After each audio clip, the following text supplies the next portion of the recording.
Welcome to this very special event for WaterAid. I'm Lisa Smosarski. I'm the Editor-in-Chief of Stylist, and I'm really pleased to be here in real life hosting this session for you today. I'm about to introduce you to my very fabulous panel, but before I do, I want to tell you a bit more about what we're going to be talking about today. Because obviously, lots of people know International Women's Day is a day to celebrate progress for women and, of course, celebrate our brilliance. But ultimately, it's about highlighting and hopefully changing some of the barriers that still exist for women and girls that prevent true equality existing.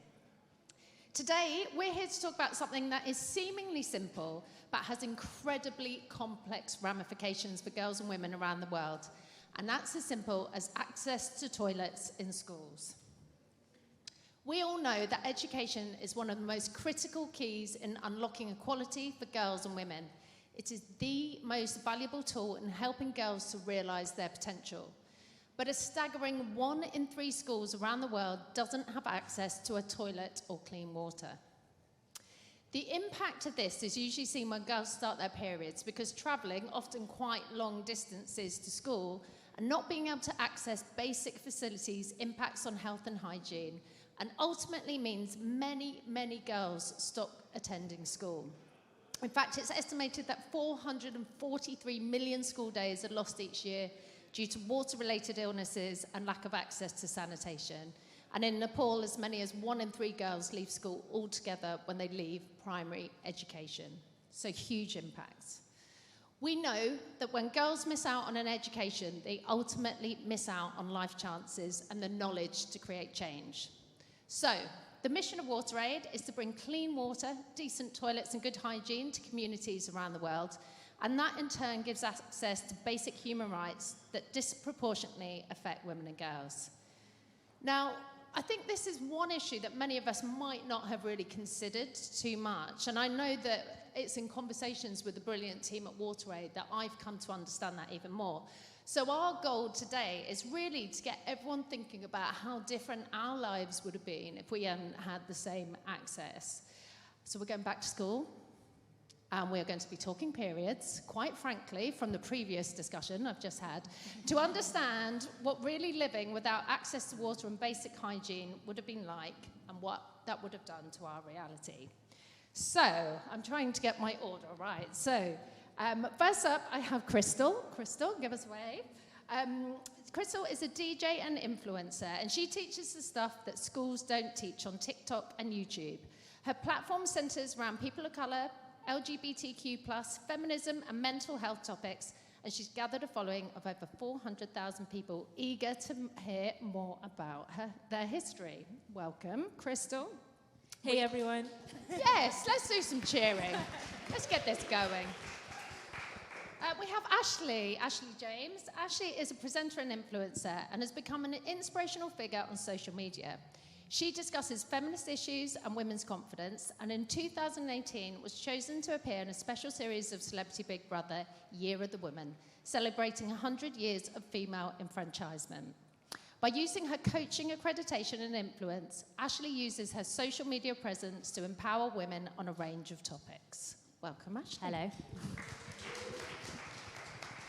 At the end, we have Natalie Campbell. Nat is an award-winning social entrepreneur, author, and co-founder of a very good company, a global social innovation agency with a single mission: to create a world where people feel good, do good, and live better. She's also the co-CEO of Belu Water, which is a partner of WaterAid and has donated 5 million. Are you modelling your water? Thank you. 5 million of their net profits so far. Now, also has a weekly radio show and podcast, Badass Women's Hour, on Talk Radio. Welcome, Natalie. Next to Natalie, we have Bryony Gordon, author and journalist. Bryony has been a columnist for the Daily Telegraph since 2006. She published her first book, a memoir titled The Wrong Knickers, in 2014. And it was followed by Mad Girl, in which Bryony discussed the challenges of obsessive-compulsive disorder, bulimia, alopecia, and addiction from a personal perspective. Her other books include Eat, Drink, Run, Glorious Rock Bottom, and No Such Thing as Normal. And she's also published a self-help guide for teenage readers, You Got This. Thanks for joining us, Bryony. And by no means least, I have Lamaya Sherae. Now, Lamaya is the founding director of Enact Equality, which is a non-profit organisation that collaborates with celebrities and organisations to advance race equality across the UK. She is the founder of the all-party Parliamentary Group for Race Equality in Education, where MPs and peers spanning different political parties have joined together to campaign for greater race equality in education. Lamaya, welcome to the panel. Warm welcome to everyone. So look, we want to start by talking about education, and Lamaya, I think you're probably best placed to start this for us. Why is education so important? Hi everyone, and thanks so much for coming today. I mean, that's a very difficult question to kind of put in a nutshell. However, I founded the Parliamentary Group for Race Equality in Education because we feel that education is a real holistic issue. Not only is it critical to advancing gender equality, race equality, social mobility, and women's empowerment more broadly, but it's also just critical in teaching us the day-to-day tools that are necessary in order to help us get through everyday lives. But one thing I will say is that I hope that education is also perceived as an essential tool by national governments rather than just a tool for young girls to use to get themselves out of poverty or to get themselves more equality in everyday lives. I think that the onus needs to be on governments to actually fund schools properly to ensure that young girls are supported in education to advance properly throughout society. So I do think that some of the agencies should be taken away from putting the responsibility on young girls to say, oh, education, I can use this to get to wherever I want to be, whereas actually a lot of the responsibility does lie on governments and local councils and education leaders to ensure that children are in the right environments to be equipped to advance throughout society. Yeah, I mean, I think it's such a valid point, and it's, you know, I guess it's part of this conversation we're having. It's having people putting it, society rather, putting things in place so that girls and boys, in this instance, can be educated rather than the onus always being on the child to access the education that they're offered. Let's talk about your own educations, Natalie. What does education mean to you? How has that helped you through your life? I mean, I wouldn't be sitting here if it wasn't for education. At 15, I decided I wanted to be a CEO. So actually, I had a really high sense of agency when I was at school. And talking to my teachers and explaining what I wanted, they backed me 110%. And not just that, being in that environment and also sharing that ambition with friends, especially coming from a community where we didn't really know what CEOs were. I wanted to be a CEO because I wanted to be Puff Daddy. So that was really the vision, and the school environment, the bathroom, the spaces where we could talk about our lives, that enabled me to think about what my next steps would be, and I went on an entrepreneurial journey because I was cultivated at school. Yeah, which is an incredible start, just not into straight academia, but finding different options that are available to you. Krystal, what was your education experience like? You grew up in New York, is that right? Yeah, I grew up in New York, and I can't lie, my education system, it sucked. It was horrible. Like, I had to find out a lot of stuff on my own. I know a lot of people hear about, like, United States education system in public schools. Yes, it's really that bad. And I feel like you were saying, UK is, like, pretty similar, but like also like, well, similar in a way that more can be done. But yeah, just like there's so much of the world that I didn't learn about, and so many like different problems with different communities that I didn't learn about. And it's actually like one of the main reasons why I came up with my platform on TikTok at DJ Krystal Lake. Just teaching like, a lot about like feminist history or like queer topics, Black topics, all of that, because you start understanding like the different social structures or why society is the way it is, and also more importantly, also just like how you are as a person and just like loving yourself, even just like finding out like all the things happening in the world through WaterAid, it's like there's so much that we don't learn, or like even kind of like put your shoes and your feet in other people's shoes. I'm trying to think of one. Yeah. You don't put your shoes on other people's feet. But just thinking like, damn, like how your life could be so different from other people's lives and you don't even know it, you know? But yeah, education is super powerful, and that's why like I try to push it so much. Just Well, this thinking. is it. I mean, we're talking, I guess, about formal academic structures, but what you're saying, you accessed education in other ways and the privilege of being able to access that. Yeah, like once I figured out that school isn't going to teach me everything, I just started really looking on the internet. I started asking people that are of different like social groups, or even my social group, like what their life experience is, and it just kind of pushed me to dig a little bit deeper and always question why. Like if something doesn't seem like you don't know the full story, you probably don't, so just keep digging deeper until you find the root of it. Yeah, ask the questions. Yeah. Ashley, what was your education or your experience of school like? So I went to a boarding school. I was very lucky that I was a scholarship child, so I was from a working class family, and they had to let so many of us in, hence why I've got a posh accent that does not resemble my parents' accent. And so in terms of academic, it was an amazing experience in the things that we had access to, and I kind of came out of school feeling really worldly, but I also had a really terrible education in terms of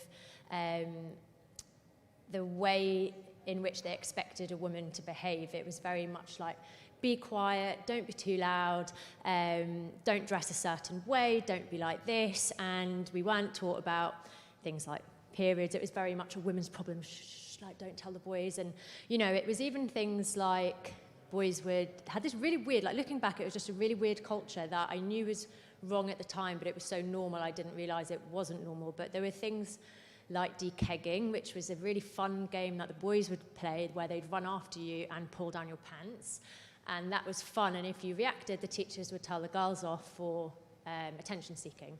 So it was just a very weird culture of school. The guys would always like ping off your bra straps, and again, if you screamed, it was the girls' fault for screaming and attracting attention. And as someone who had 30 double G boobs from the age of 14, I always kind of felt really wronged in how it was always like, you're attracting unwanted attention, Ashley. If you don't want attention, like cover up. So I got a really good academic education because I felt like I had to be so academic to almost prove the teachers wrong about my body and my sexuality and my morality. So yeah, it was a very privileged education, but also a really weird culture to grow up in. So we've got some very mixed feelings about the school environment. What needs to change? I mean, actually, maybe a different question. Bryony, how would your life be different if you hadn't have received the education that you had? Okay, so I had, again, quite an academic, I did, on paper, I did well, but I always remember in sixth form telling I went to an all-girls school, and I remember telling the teacher that I wanted to go to Cambridge, and she just said to me, nah, mate, because she didn't say nah, mate, because she's a teacher.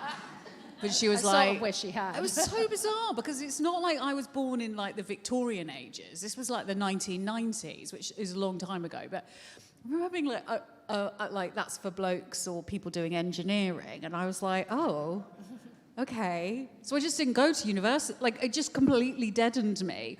But the other thing is very much that experience that you've spoken about as well, Chris, is that I was deeply unhappy. So I was very academically successful, but I was mentally ill. I mean, I was mentally ill from a very young age, and there was nothing in place.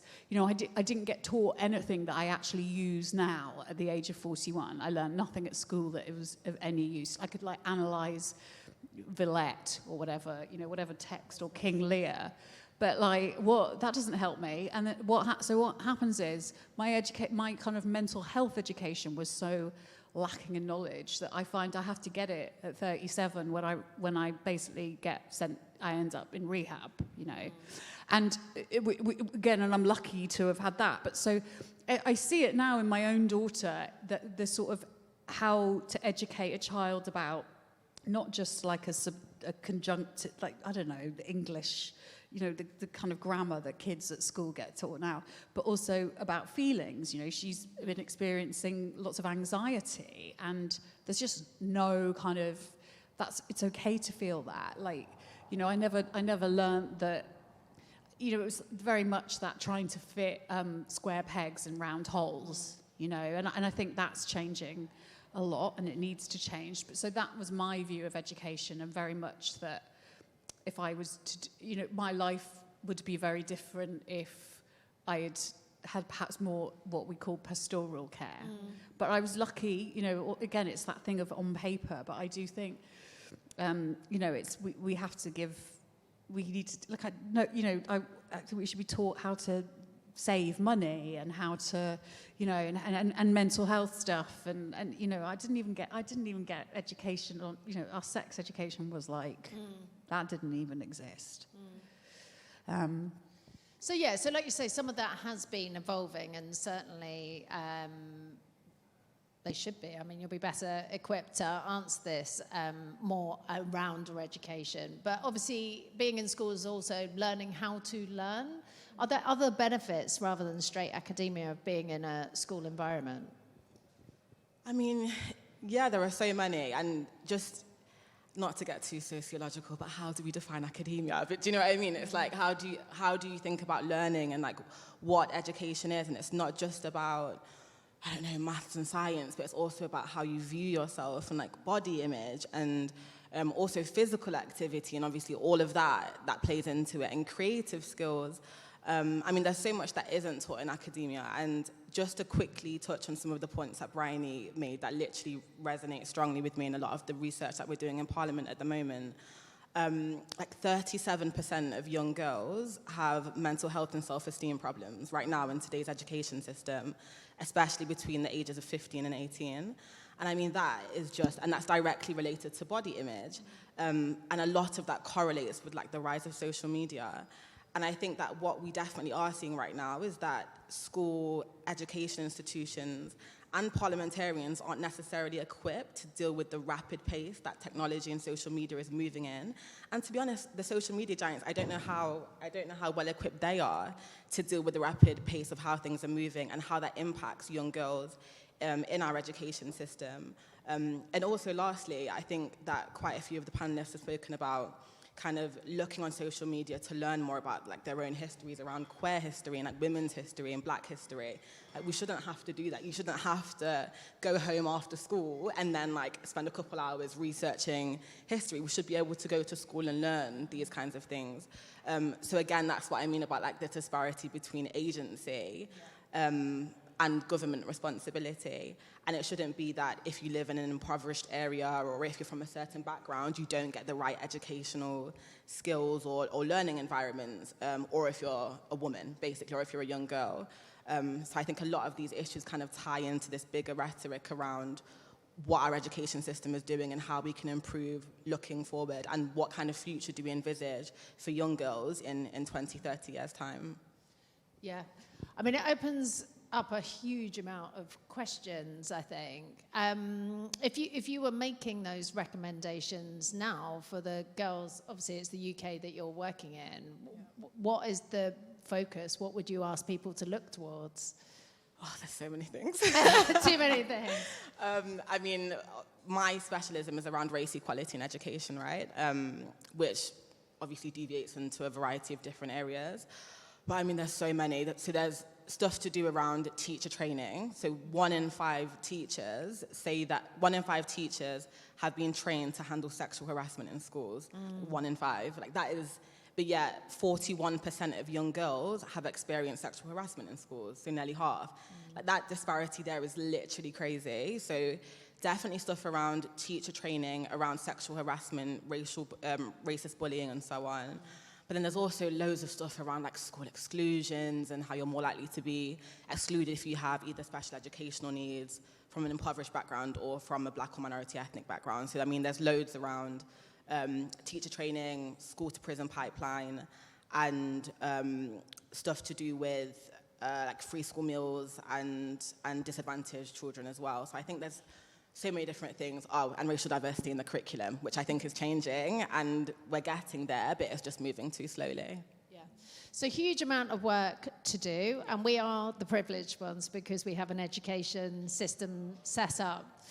And one of the things that strikes me actually from most people's stories is that it's actually quite hard to be a young woman, a girl at school. It can be quite a tough environment. I think most people have touched on challenges. And it just makes me think, actually, when you look at these statistics about how many girls are leaving education when they don't have access to a toilet, you can really understand why. So I just want to get into that, what we think that would feel like. I mean, Natalie, going back to your school days, what was your bathroom experience like? What was, getting your period at school like? Because again, these are the barriers that we are thinking about today. We're all feeling the discomfort of a school environment. First of all, I feel massively privileged to have the school experience that I did, the educational experience that I did. I had teachers that put all forms of diversity onto the curriculum. So I learned about the civil rights movement. We had sex education where the boys stayed in the room. We had teachers that really nurtured and encouraged us. Sadly, my school closed down, so I now don't understand why it closed down. But to the bathrooms, the teachers used to come into the toilets. So I remember we'd be on our periods and there'd just be an exodus of girls from PE, and we'd all end up in the bathrooms. And the teacher would come in and just talk to us because they realized that was our counseling space. And I used to have a group of 10 girls. So for me, education was about formulating who I was in relation to the 10 girls that I would spend the most time with. We were the Little Miss crew. And so the teachers would hang out, and makeup wasn't a thing then, so there was no plucked eyebrows, no one was looking in the mirror. We were just talking about life and what we thought, and our teachers would engage and listen and learn. For a lot of us going through having periods and being in the bathrooms, we'd be sort of, this is all really icky. And they would say, no, this is a part of growing up, this is a part of life. Because they also then wanted us to go and do PE, they would try and get us out of the mindset, this is fine, it's totally normal, let's go and do cross country.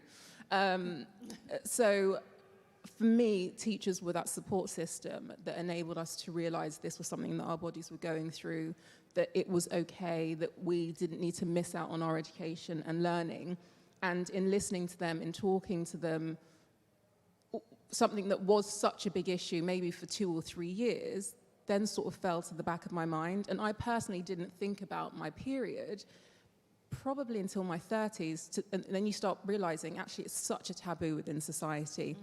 We were having a conversation before about sliding your tampon sort of up your sleeve. That is my actual memory. Like, how do I get this up my sleeve and scuttle out of the classroom? It's so awkward that anyone would know I was on my period. Yeah, but for some reason, sort of, you just get into a pattern of it. And it wasn't until I was 30 that I started to realize, actually, why am I doing this? I need to be more vocal about it. So I'd say the downside of having the comfort of those teachers is that because we didn't make periods a thing after a while, it went into the back of my mind. Yeah.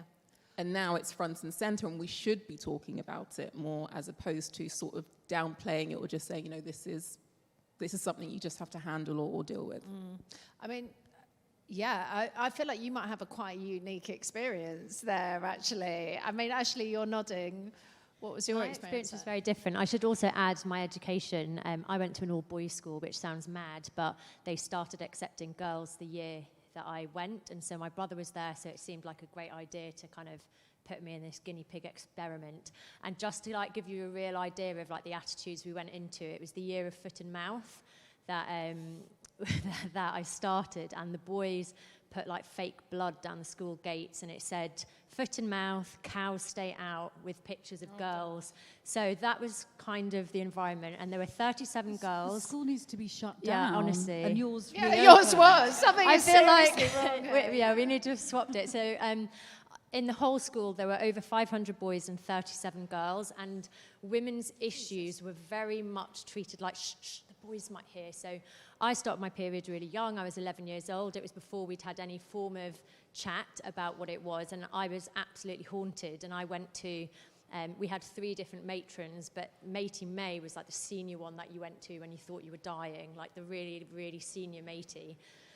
So I knocked on the door and I was like, matey, I think there's something seriously wrong with me, like I'm bleeding. And she was like, oh, darling, go get the girls. And so I got all the girls in my year, all 3 of them here, there were 7 of us. And we sat down and we were basically taught about the birds and the bees. And one thing I think is really important, that the word vagina was never used. And why I think that is so important to use terminology is because even now, I recently had a child, I still find it really awkward, and I have to push through my own discomfort of talking about body parts. And I notice a lot people say, oh, down there. And it's a little bit like calling our arms like over there. Do you know what I mean? It's like, and when I remember when I was pregnant, I asked for advice, and somebody said, put some evening primrose up there, down there. And I was like, sorry, can we just clarify? Am I putting it up my bum hole, or am I putting it in my vagina? Because I feel like we need to distinguish where down there is. Anyway, so Matey told us about periods, and she told us about this 3rd hole.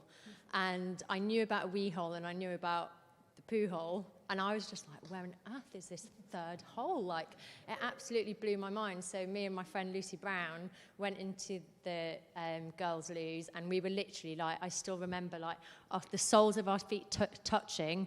And I was given a tampon mini, which I find a bit weird to have given an 11-year-old anyway, as opposed to maybe teaching them about pads and stuff. But anyway, I had this tampon mini, and she had one as well, and we made it a mission to find the 3rd hole. And so we were like prodding and poking and looking at each other's.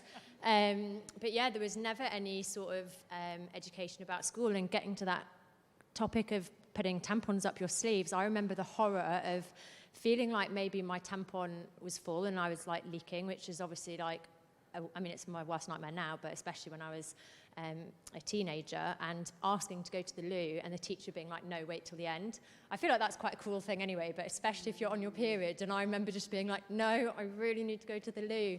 And even now, I find it really uncomfortable. Like I was saying, I went on holiday and I had my first period after childbirth, and I was still breastfeeding, so I wasn't expecting it, and I was completely caught out.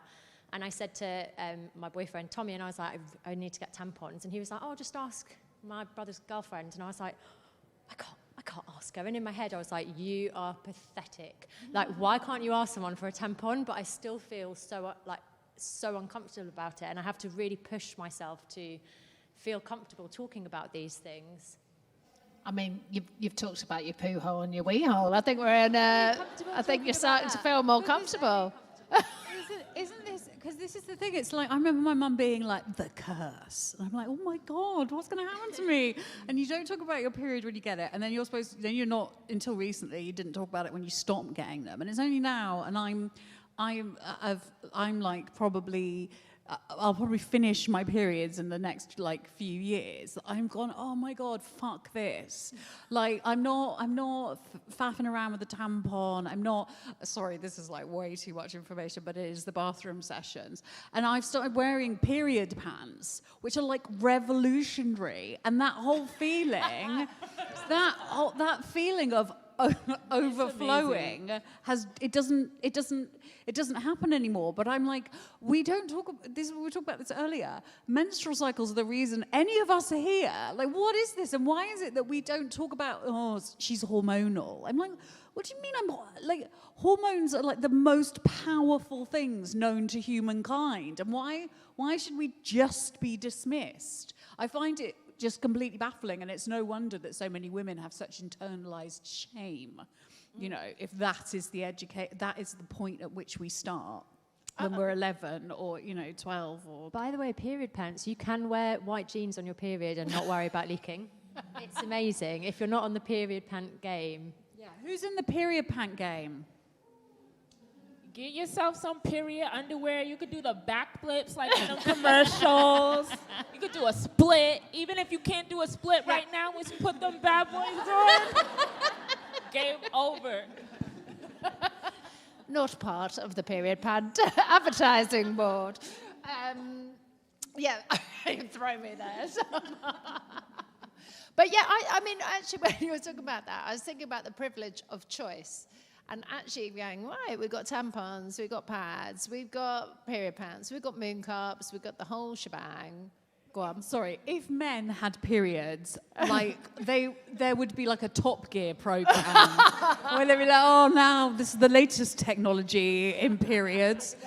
There was I'll no. give you a good 5 choices. There's no way. Yeah, but it's the year 2022. You know, like how has it taken this long? And we're like, wow, you can get period pants and moon cups, and people are like, this is not advanced. Do you know what I mean? This is not like, but men would have to, there would be like Jeremy Clarkson would be test driving the latest period technology. I'd actually pay good money to watch that, you know. Sorry, I'll shut up now. My point was going to be, Bryony, that we are still privileged, right? So we get to have these conversations. Ashley gets to prod around with a friend in in a bathroom at school. And there are kids around the world not being able to access that. Now, Mike, how do you think your life might have been different if you hadn't had access to either a person you could talk to with confidence or to the sanitation that you needed? It would be completely different. Like I went to a Catholic school, actually, so very intense, but a very, very good education system, to be honest, and similar to what Natalie was saying, super supported by teachers. I mean, we had to pray 4 times a day. But what I will say is that it was kind of very open around periods and stuff like that. It was never really seen as a massive taboo. When I did start, my mum was like outside the toilet, like telling me what to do and all that kind of stuff, and was like waiting to make sure I was okay.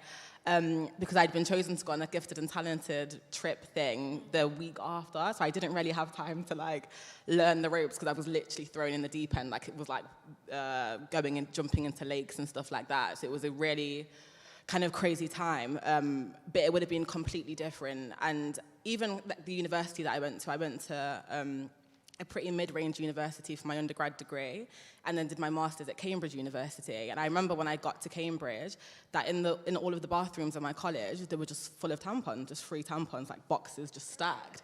And I was just like, how bizarre. I've never been into a bathroom and seen just like, you can basically just take a box if you want to. And I was And just I like, will. okay. So like when I was in Cambridge, I never used to buy tampons.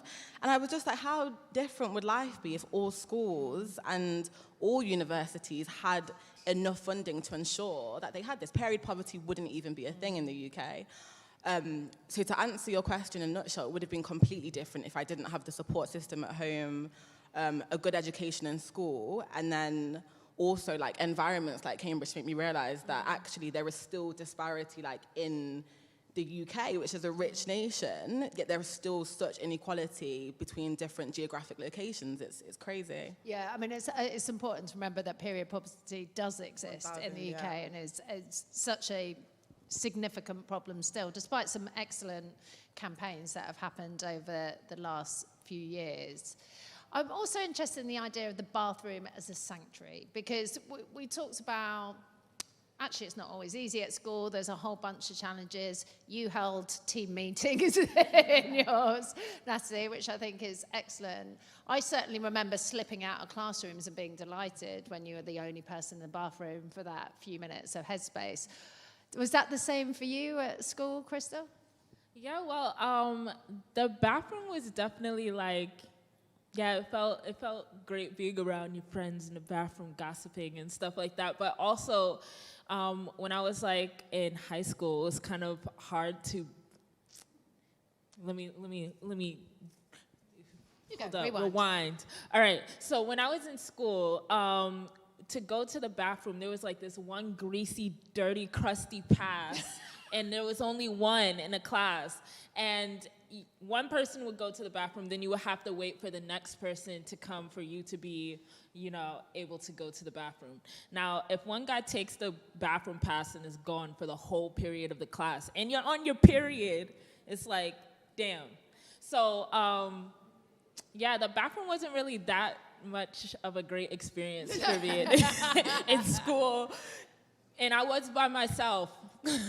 But Yeah, I mean, I guess I don't really have that. I don't really have great bathroom stories, but Well, I mean, it's interesting what you're saying there, because in 2021, a school in Glasgow that made the decision to lock the toilets during class time faced a huge backlash for contravening students' rights to go to the toilet when they need to. And actually, it sounds like something quite a few people have experienced. You know, we're fighting for that as a human right, to actually, of course, being able to access a bathroom and policing that as it was for you guys. it was horrible. Like I had like I remember sometimes kids would cry in class, and then I remember 2 of my friends peed in class, God. like and then they just got made fun of for the Just rest of the humiliating. semester. Yeah. And then my teacher was like, "What are you doing peeing?" And it's like, "Well, you told me not to to go." And That's pretty extreme, though, isn't it? It's horrible. So yeah. What about as adults? Because some of the best chats in the world happen in the toilet. Club Well, not in the toilets. toilet, but in the bathroom. Yeah. Tell me about that space for you, Ashley. Club toilets are just the best places in the world, aren't they? Like, I'm a bit old now to go to clubs, but I look back fondly on my time in Club Blues. It's where you like meet loads of people. If you've got any boy problems, girl problems, like whatever's going on. Also at school, I remember a lot of our education happened in the loos, because going back to periods, I remember when we were in sixth form, a girl called Michelle kept being like, "Does anyone have a tampon I can borrow? Does anyone have a tampon?" And we were like, what? How are you going through so many tampons? And no one had ever told her that you can have a wee, but you like keep the same tampon in. So again, like maybe when you're teaching girls about periods, let them know that they don't have to every single time they go for a wee. So yeah, things like that. I feel like a lot of problems were solved in loos, tears were dried in loos, and friendships were always made in clubs. 100%. I mean, it can be a sad space too, though, right? I mean, Bryony, I think you were going to. Well, no, but truthfully, I have spent a lot of my life crying in toilets, and that sounds really tragic and sad. And my life hasn't been that tragic and sad, but like if you're at school or in an office, or they are sanctuaries where you can go and really let rip in a way that you might not feel safe to. Like you can't just. You got burst into tears at your desk, and it's a place to literally just lock the door and shut yourself away from from the world. And sometimes you need to do that in a day. So I do. There's a kind of weird emotional attachment there it is a space, and it's a private space, and there's something symbolic about it. And if you don't have your own toilets. I remember being in Ghana for work about 10 years ago, and staying with this family, and they couldn't believe, they were like, "We've just had a toilet." The girl was like, "We've just had a toilet built in our school," and I couldn't get my head around it, and which is just my privilege. We take so much for granted, and I think it's a really important thing to think about, especially now with everything that's going on in the world, I know it sounds a bit weird, but I am going to go home and but now even my bathroom at home is like my sanctuary, Great place to get away from the children. For me, personally. I'm just on that point. I think for me, the privilege of being the CEO of Belu and having WaterAid as our impact partner. So I've always loved the shower and bathroom, and that whole experience. For me, it's a ritual before I start the day. I've just moved and I've redone my bathroom. Every morning now I put on some music and I make an even bigger ritual of getting ready, and I'm reminded every day that not everyone has that privilege. So not just the toilet, but the ability to shower and feel clean and experience, for me, what is a renewal every single morning. And I think the more that we think about those moments that we take for granted and the fact that other people don't have that, it gives us an empathy and makes us think, well, what can I do differently? How can I help? And if everyone in this room, if you just thought for a moment how many times you've peed today, if you couldn't do that, how would you feel? I'm a chronic peer. I pee about 20 times a day, and if I sit at the end of a row doing it now in most things, because I'm always like, where's the toilet and how far is it? Yeah. And the fact, if I could not pee, the anxiety that I would feel. And so just thinking that, and then I think about what my day job is, I feel compelled to make a difference. I feel compelled to get WaterAid as much money as possible so that a girl, a woman somewhere else doesn't have to ever have that feeling, or if it is the case that there is still a walk or a journey to a toilet, that once she gets there, she can have that moment of peace. Because again, we've all been there. You know, that moment you've been bursting and you sit on the toilet and you're like, winning at life. And it's clean, winning at life. So that's the gift that we can give. Yeah, I think that's brilliantly said, Natalie. Thank you. I'm about to go to questions from the floor. You have a little think. I'm just going to ask one more before we do. Now, because it's International Women's Day, it is custom, perhaps, to ask about role models. But we talked about this upstage, and there was a backlash, I'm going to be honest. They were sick of being asked that. Men were not asked who their role models were. So I thought we'd talk about just this idea of role models briefly. So why are we asked as women? Why are we asked this all the time? Krystal? I think we're asked it because a lot of times there's not a lot of role models that get shown in front of us. Like growing up, I would see different models like Tyra Banks, or like I don't relate to Tyra, and I damn sure don't relate to Beyonce, even though Beyonce is cool. I love Beyonce, but it's like just knowing someone that it's kind of hard because we don't really get shown so many female leaders that are like super relatable. Like we were speaking earlier, and a lot of us were just like, I don't know how to answer this. I just say my mom. Like honestly, think of somebody. If you guys could all just think of like, who's your female woman role model? It's gonna be kind of hard to like think like, damn, who did you look up to as a kid that like really related to you? And it's the privileged few who get the one person who made that change for them in a personal basis. Yeah, that like had like such a huge impact into like who you are. So like, I'm gonna just say I'm my own role model. Yes, yes, and you are. And the people that I meet like every day, honestly, y'all are my role models. Like all of y'all, you're my role models. Like I just think it's just like just meeting people and just like understanding why they are the way they are, and like also like loving the journey of like growing and just understanding yourself and understanding other people. So yeah. And my mom, too. It's the perfect answer. I mean, look, it's a day to celebrate brilliant women and those that inspire us. But I think it's a good question, isn't it? It's good to challenge ourselves. Right. Who would like to ask a question? Got any volunteers over here? Thank you. Hi. Thank you. That was brilliant. We've touched upon something that I actually haven't ever really thought about, and I should have done because I've got kids. I don't understand why schools in the UK still don't let kids go to the toilet. And my kids have said that to me before. I wasn't allowed to go, so I nearly peed myself. And I never thought anything about it. And I'm kind of thinking, surely there's something we can all do to just change. That seems so basic. Surely there just has to be a law that we can change. And I don't even know who I'm asking that to, but...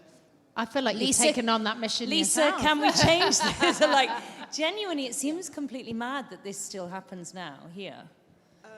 So I don't know about a policy that can necessarily be changed, but what I will say, this is completely off topic, but hopefully the learning experience that I had from this might be useful to any parents in the audience. I'm not sure if people learned of Mice and Men in school. Probably a lot of us probably did, but there's like a part in the book where there's like a racial slur, and I remember learning it, and I was like 13 or 12 or something, and I went home, like me and my mum were like very, very close, and like right from an early age she would tell me like, if anyone says anything that makes you feel uncomfortable, come back and tell me. Like she was one of those mums. So I went home and I was like, Mum, my teacher said XYZ, like it made me feel super uncomfortable. Next day my mum straight in school and was like, you used this word, you should have censored it. Like obviously my daughter is from a Black Caribbean background, made her feel uncomfortable. What are you going to do about it? And then the teacher then changed the entire teaching of like that module, made sure that no racial slurs were ever used in the school again. And I feel like hopefully that is a good example of like just one parent just going into school and saying this made my child feel Challenging the uncomfortable. status And quo. challenging. So like even now, with a lot of the work that we're doing in Parliament, we're constantly approached by parent groups on Facebook. Like some groups, I'm not a parent myself, but some parents have created groups on Facebook, right, at different schools where they like talk and stuff. This is so far into me, but they talk about issues that their children go through, and then they go to school like as a network, and then we'll like speak to the teachers and stuff. And I'm seeing like changes happen at school level when parents use their voices in this way. So I think just having the courage, and it really annoys me to say this because again I feel like the agency should not be on the parent. Yeah.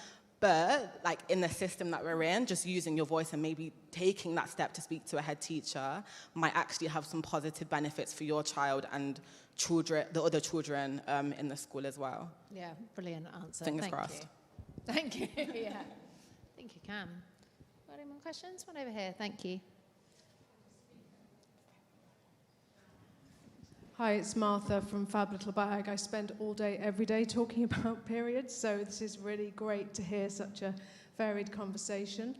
I would say, though, that it's really important to engage boys and men in this conversation because quite a lot of the anxiety, especially that younger girls feel, relates directly to what boys and men are saying, how they're behaving and treating them due to their periods. So we have to bring them on board from an early age and help them to understand periods. When I challenge and talk to men about tampons, pads, periods, they're horrified for about 10 seconds, but they always leave actually themselves feeling empowered and educated, and then can have that conversation with their daughters. So don't forget the men as well. Yeah, no, it's a brilliant observation. Actually, a conversation that we did have upstairs. Bryony, you were telling us a story. I can't remember where you travelled to, but you told us a story. I was in Uganda, in the very north of Uganda, near the border with the Democratic Republic of the Congo, and there were the huge refugee camp areas there, and weirdly, actually, the kind of the poverty of clean water and of toilets had actually forced the schools there to talk, the girls there to talk. The boys were much more educated about it because they had to know why their sisters there, were bleeding, why they were, and it was really interesting to see how that had. It was actually weirdly, even though the circumstances were not healthy at all, they had found this sort of quite positive thing that had come from it. And they were so openly talking about periods. And from a young age, the boys were helping them make pads and things. And it was really, I found it incredibly kind of moving, how we're not naturally actually that disgusted by it. Actually, there are different ways of reacting to it. It can be kind of collegiate and absolutely men and boys. I mean, I always remember there's an episode of South Park. South Park was like the biggest thing that everyone watched, and until like 5, 6, 7 years ago. I was about to do the South Park voice. Yeah, not. But there was. I always remember hearing this thing where one of the characters went, "Never trust an animal that bleeds once a month and doesn't die," and and that was like peak naughty's like hilarity, and actually I don't find that. I mean, I consider myself to have quite, I'm quite chill, but I'm just like, grow up, and it's so kind of indicative. And I think there are so many things that we like to think that it was way back, but quite recently the kind of public male attitude towards periods is kind of schoolboy, really. And I don't think most people, there's men in the audience here that wouldn't. But I think the point around culture is really important. So going back to 90s hip-hop, there was a music video with Mary J. Blige and Method Man. And throughout the video, Method Man's rapping, "You're all I need to get by" is the actual song. You think he's going to do a drug deal, and actually he's going to buy her tampons. And so he comes back at the end, and she's sitting there, she's singing, like, this is just the best song ever. And he comes back and he brings these tampons. And so culturally, what that meant for the boys that were influenced by that was the benchmark of could someone be your boyfriend was whether or not he'd buy you Tampax. And it was one music video, but started a conversation. And I absolutely think what we see on television, what young girls see on television, if having a television is something that they have, or sort of phones, it's just showing my age, it's something you see on your phone, that helps influence and normalize and create space to say, this is so normal. And can I just quickly add, by the way, Bryony, I love that story so much about Uganda, because I do think that what I often think that is missing about this rhetoric around sanitation and poverty is the fact that we can also learn from other nations. Like, don't get me wrong, we are very privileged here in terms of having clean water and so on, but there are definitely learnings that we can take from other nations and vice versa, and I think that the work that WaterAid does is super important, but I would just definitely love to see universally just more learning about what we can do to like learn from what's happening around the world, about like how we teach young boys to learn about periods and so on. Ashley? I was going to say, I also think it's really important to acknowledge that it's not just teenagers that are kind of taught this is a girl's conversation and this is a boy's conversation, because even when I was pregnant, I personally didn't do an NCT class, but I've had several friends and they told me that when you go to learn about down there and what happens, the men are actually sent away to go have a cup of tea, as if like male birth partners shouldn't possibly know what would happen to a woman and how to help heal, which just seems ludicrous that, you know, surely it's like vitally important for a man to understand a female anatomy, even so that they, in heterosexual relationships, can be great partners. But I also think this whole, like the kind of idea that women's bodies are shameful, sexuality, like being sexual is a morality issue. A friend of mine yesterday found out that she's having a girl and she was like, oh, my husband's really worried. And I was like, why is he worried? And he was like, you know, bringing a woman into the world. And I was like, why wouldn't he be worried about bringing a man into a world? Because this is not a woman's issue. Like, talking about consent, talking about, I mean, menstruation. None of us would be here if it wasn't for menstruation. And I feel like I'm kind of sick of the narrative that it's women's issues and that it's only to talk about with women, because actually I've got a son and I've thought so much about how can I ensure that also the patriarchy and toxic masculinity doesn't impact him, and I want him to feel comfortable, and I also want him to be a good ally. And I think it's really important to remember, like for me and other people, is like how we can normalize things by the conversations we have around like our sons, our brothers, our dads, like talk about periods, and also don't put your, like body image doesn't just affect women, it also affects men, and especially now in this Love Island culture. I saw reports that like children in primary school are also body shaming, but also when I first heard that I was horrified, but then when you look back, there was bullying about being fat and fat phobia as young as primary school, and we can all start to have these conversations. And you know, even something like if you're watching Grease and you've got a teenage boy, and when John Travolta, he doesn't accept that no means no to the kiss, you could like pause it and be like, why do you think that's bad? And have that conversation with him. And that's a really easy way to start having these conversations with men and with boys, because these are not women's problems. It's not violence against women. And, you know, I think language is so important, and I'm sick of it always being framed as a woman's thing and women's problems, because a lot of the problems are actually men. So, sorry. And we're going to end there on that dramatic. That was a very female apology. Guys. Listen, well, this is one of my favourite things about International Women's Day. You bring 5 smart women together, you start a conversation and you see where it takes you, and you unpick where the challenges still are, where the work is to be done. And there is brilliant work being done by WaterAid here. It's why we're here today. And I think, you know, we have just only started to scratch the surface of the impact that this is having on women and girls around the world, but also on some of the issues for girls and women in our own country. And I think that's also really important for us to take away from this. But that is all we have time for. So please join me in a very big thank you to Natalie, Bryony, Ashley, Krystal, and Lamaya.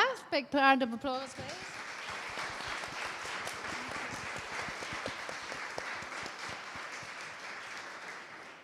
Don't forget, you can find out more and donate online. Details are on the screen.